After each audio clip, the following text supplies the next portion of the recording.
maneira bossa nós a começar com a press conference começamento de setembro para ser aqui na dona e pueblo oportunidade para chamar na quatro localidades não com cooperar com Couta e aqui para nós na cita e a verdade nós estamos tendo sua excelência minister Oudibert assim aqui na para fazer a abertura de esse manco e testando agora assim dus oficialmente Couta International começar com o teste de ouvido para esse não quase não cita e ela vai hopefully comunidade a responder na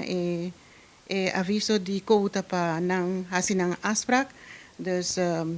foi por meia llena de 2 dias ela llena hopefully começar de specialist também a llena semana passada dus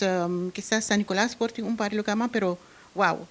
testa entra não estava loco contestando tur e chamada não para assim aqui não tur gente há a chance para fazer teste de ouvido. Eu seguro, é um prazer para mim estar aqui não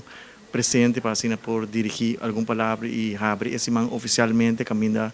nanta duna comunidade e oportunidade para fazer teste de ouvido grátis esse man aqui seguro uma bonita iniciativa que o está vindo sendo trabalho aqui donando serviço à comunidade por último 35 anos acaba seguro grande apreço para todo o trabalho que o está fazendo, mas também FEPO para assim por educar e também conscientizar nossa comunidade a importância de cuidar nosso ouvido tá nós tem uma vez boa perde o ouvido, não está recuperar essa back nunca mais. Pensar que é importante para todo mundo estar consciente da importância de prevenção para fazer uso de earplugs, teste o ouvido regularmente, mesmo a teste meu ouvido e onde não nós ali assim na boa maneira me estava a pensar que me estava importante eu estar consciente que 5 momentos está nota vou ouído por baixo atrás pensar também nós está uma invitação na nossa comunidade para passar fé por livremente assim não afspraak e assim uso de oportunidade para testar o ouído para estar consciente da importância de cuidar do ouído e percurar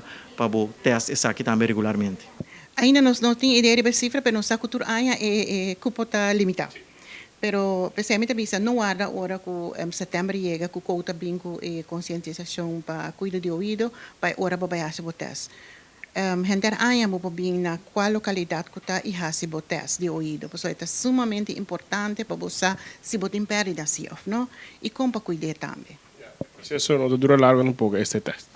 Não, o processo não dura largo e não está algo doloroso tampouco, dus é muito importante que diz para você se você tem perda de ouvido também. Estou muito contente com esse man aqui, com a comunidade a responder e esse man vai ter teste e depois nós vai ter avaliação quanto gente a bem e quanto é perda na outra e com bom teste na sala e com outra sua mensagem tá cuida do ouvido. Corda, música tá doce, pero hopi duro, hopi largo e hopi cerca, tá dañando para a orelha.